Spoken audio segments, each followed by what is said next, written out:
From fabulous Las Vegas, Nevada, it's Casino Secrets with Vegas Vic and Ziggy. The way the game is played is that each player at the table gets 2 whole cards. Mm-hmm. And then there's a round of betting, then there is a flop with 3 cards, then there is a round of betting, then there is a turn card, a round of betting, and a river card, and a round of betting. Okay. And so basically in the end you wind up with 2 cards that only you can see and 5 cards on the board that everybody else can see, and then at the end whoever winds up with the chips is the winner. Now most people think that in order to win in a game of poker you really must have the best hand, but poker is a different animal because you don't. If it comes down to a showdown between you and other players, then yes, the value of the hand and the cards prevails. But there is also a great deal of bluffing involved, and that means that you can make bets to pretend as if you have a hand that you really don't, Mm-hmm. and you can win the pot by forcing the other players to throw their cards away. And that's part of the skill game of poker, and that's the other wonderful thing about the game, is because in poker it's not only a game of chance; it's actually called a game of skill, and that's one of the reasons why when it came to overturn the 1961 Wire Act, the Justice Department had at first thought that they would apply that to online gambling because they thought that poker was a game of chance. Mm-hmm. But there were many rulings amongst many different district courts that have stated that poker is actually a game of skill. Mm-hmm. And that's indeed the case, because while you can learn how to play, you don't necessarily learn how to play well. Got it. And it's the difference between knowing what does what and you applying that knowledge skillfully to the game. That Okay. is the difference between a purely dumb game, for example, like a slot machine where you just push a button and see what happens, Mm-hmm. and a live poker game where you actually have skills and decisions to make which directly impact and affect whether or not you will win or you will lose. Okay, so do we have a question? We do have a question, yes. Okay. Regarding pocket aces, Right, yeah. he says it seems to doom his round Yeah. when he's in tournaments. Okay. What does he mean? No, that's a very very good point. You see, pocket aces is the best starting hand in Texas Hold'em Mm-hmm. prior to the flop, because that's the biggest 2-card value hand that you can have. Right. But most people make the mistake of thinking that because it's the best starting hand prior to the flop, Mm-hmm. that it's due to win all the time. But the fact is that pocket aces win only about 1/3 of the time. Thank you very much for all the hearts. Mm. And so in tournaments especially, because tournaments are a protracted series of hands. Got it. Tournaments take a long time to play. If you're playing in like the World Series, it takes I think 5 or 6 days to play, depending Mhm. on how many starting rounds they have.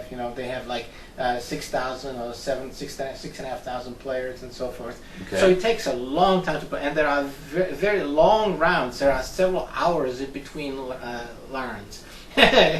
between rounds.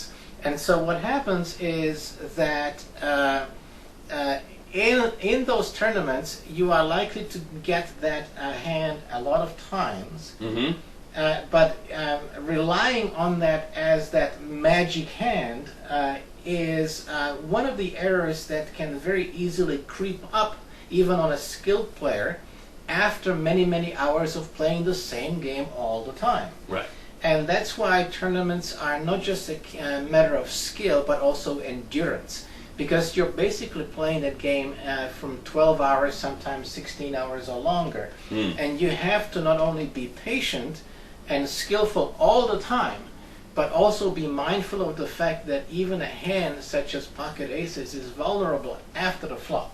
And that's why in tournaments, a lot of players, when they get that hand, they are trying to go and win the money right then and there that's already in the pot, be it They think they're an automatic winner. being the blinds, and they are trying to avoid the flop, because Okay. pocket aces can be destroyed on the flop. if you get a coordinated flop, like three suited, Mm-hmm. then somebody could have a flush, and then your pocket aces are dead if you don't have a draw to one of the suits that might hit on the fourth card on the board. Right. And so what happens is that in tournaments, it's even more important for you to take that hand of pocket aces and try to win the money right then and there. Unless, of course, you apply some other skills to it, which are particularly late position skills, where you can trap other players into either overplaying or underplaying their hands. Okay.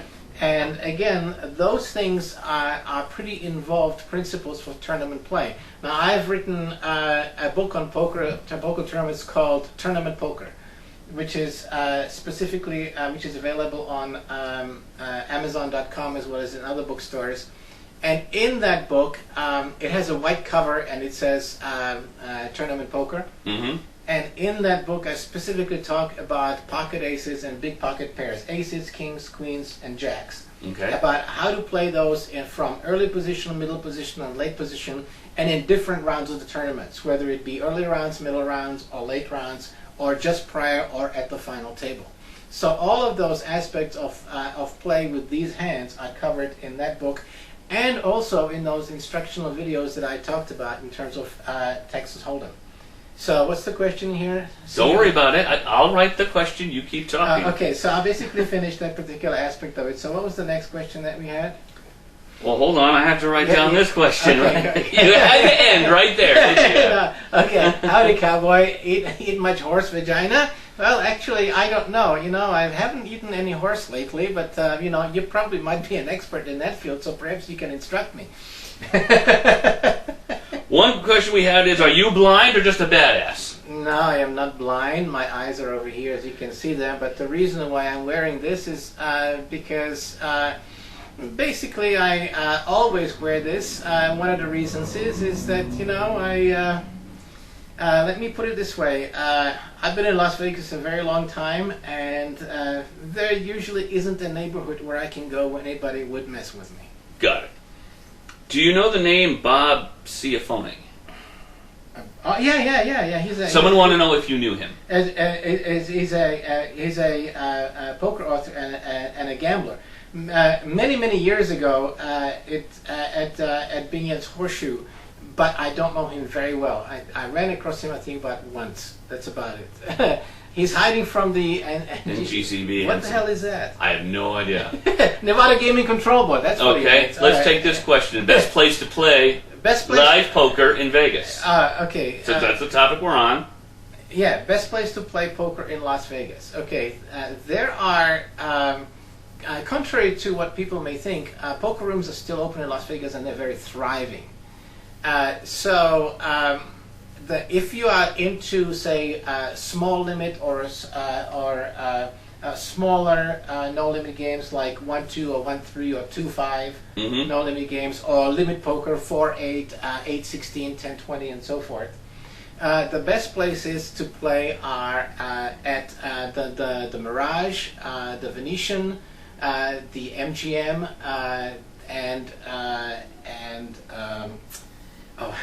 now I can't think about it. Next question. No, let me get there.